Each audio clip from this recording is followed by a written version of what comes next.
Hey, this has been with Coaster Family Feud, and we're going to talk about the top 10 roller coasters at Six Flags over Georgia. Our family got to go on a trip last October. We had a great time going, and it's only the top 10 because the Riddler Mindbender was not in operation at the time. A whole section of track was missing.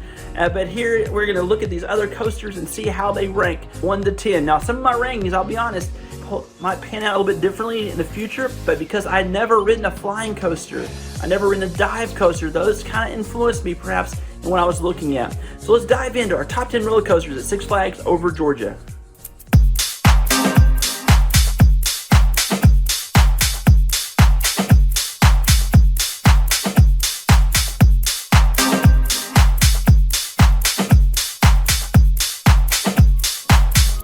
Starting at number 10, it was a surprise for me. It was the Dahlonega Mine Train roller coaster. I thought this would be a little bit higher on the list, at least above number 9, but it wasn't. It was kind of boring. I really love a good mine coaster, just like the Mine Train here at Six Flags over Texas is at our home park. But this one was a disappointment, so it hits number 10 on the list. This Aero Mine Train coaster built in 1967, not too long after the original there at Six Flags over Texas. Again, it just was boring in comparison to me to the other ones, but so it was ranks here at number 10. And number 9 is kind of a kids coaster, the Joker Funhouse coaster. Built in 2004, it was a Chance Rides Big Dipper type ride. It was a lot of fun. It was better than most little kid roller coasters that I've been a part of, either at Six Flags Fiesta Texas over Texas or other places where I've ridden them. And so our whole family really enjoyed riding this little ride together. It was so good, as a matter of fact, that it almost beat my number 8 coaster, which was the Great America Scream Machine. Another disappointing coaster for me there at Six Flags over Georgia. It did not get me excited. Rode it with me and Lincoln. It just was not the best ride, not what I was hoping. Now I know the Judge Roy Scream's not the best ride either at Six Flags over Texas, but yet that ride, for some reason, it was better. Maybe it's because it was shorter. It wasn't quite as disappointing here at Six Flags over Texas. We're just kind of used to it, perhaps. See, it was built, Judge Roy Scream built in 1980, standing at 71 feet tall. But there in Georgia, again, it was taller at 105 feet tall, 57 miles an hour. It was taller and should have been a better ride, but it really was not a better ride. Number 7 on my list was another one that was disappointing to me, Blue Hawk. I was so excited for Blue Hawk, built and operating since 1992. It came from a previous park, this custom Vekoma steel looping coaster with 5 inversions. I was so excited to experience it. The butterfly, oh wow, you don't see that on too many coasters. Matter of fact, only 2 I think in the world. Then the reverse sidewinder, the double corkscrew.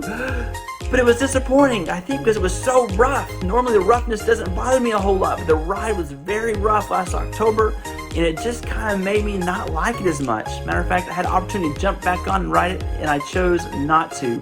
And so that was a disappointing ride for me there at number 7.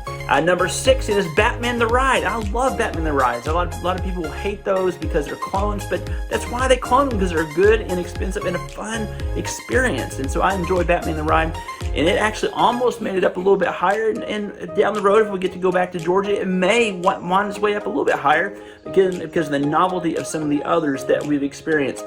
So Batman the Ride, again, a great ride with those 5 inversions, inverting, going up and side down, doing all the different things. Just love it each and every time I get to ride one of those.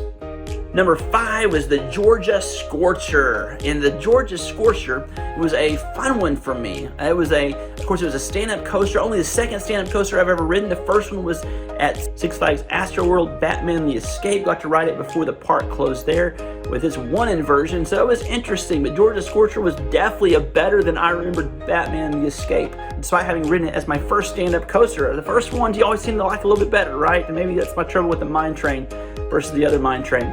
But at this roller coaster, again, was a great ride. Enjoyed it. Six Flags over Georgia. Stand-up was short. Yeah, it's a short coaster, but yet despite the fact that it's short, I think B&M did a great job fitting it in that little space, getting me 2 inversions, and getting some great experience. And another fun part of it is it's right there as you're walking to the parking lot to the entrance, you get to see it go, and that's kind of a fun thing, get you excited to ride it as well. So that is my number 5 coaster, which takes us to number 4, which is Daredevil Dive. Now this was the first dive coaster that I've ever ridden, the Daredevil Dive. And this coaster, made by Gerstlauer, It was a great Eurofighter. It was a lot of fun with 3 inversions. Again, never done a vertical lift hill like that. Loved the Immelman, the Heartline roll, and each part of that, the dive loop. It was all just a lot of fun packed together. Didn't have to wait too long either. That probably helped out as well. It was just a fun, great experience there for my first one of those. Daredevil dive, sitting there at number 4. Then next, number 3. Now this is controversial for some people. Goliath. Yes, Goliath is a great coaster. I enjoyed it very much so. Considered by many as one of B&M's best hyper coasters. Hitting it just at 200 feet high, going down. It's just the way it goes through the park, the way it gives you lots of airtime, and just is an incredible fun ride and fun experience. Goliath is at number 3. A lot of people rank it higher here at Six Flags over Georgia, but again, for me, that's where it hit. Still loved it. It was a great ride. The next one then is number 2. Your drum roll, please. Number 2, getting to the next one, was Superman Ultimate Flight. Again, this was my very first flying coaster that I got to ride, and so I was just ecstatic to get to do it. I enjoyed it. I loved it. I loved the pretzel loop. Just each element of it was just a new experience for me, and so that was very exciting. Again, love walking under it as it's going, as it's coming by. You get to see everything that's happening. Get excited as you're walking by and waiting in line. It goes through the tree some. That was a good experience with it too, and so just a great fun flying coaster for me. I rank it number 2. That then takes us to the number 1 coaster for me at Six Flags over Georgia, and that number 1 coaster, of course, is the only one that's left, is the Twisted Cyclone. The RMC conversion to a hybrid, hits 100 feet tall, only 50 miles an hour, but that incredible, those incredible zero-G rolls are just amazing. I loved it, and especially when you watch it, looking kind of upside down Cobra roll look, it's like such a fun looking thing, and it was so much fun to ride.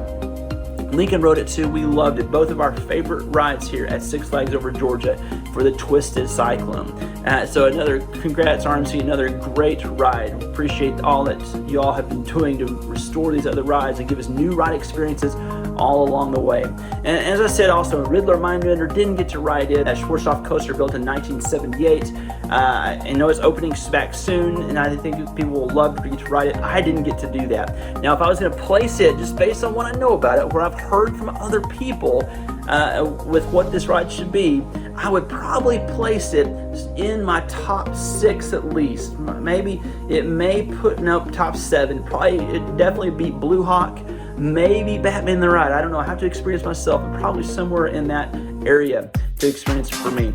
Well, anyway, that's all at Six Flags over Georgia on my top 10 rides. I hope you've enjoyed this. Like, comment, notify, subscribe, all those things. Appreciate you all, and we'll see you next time.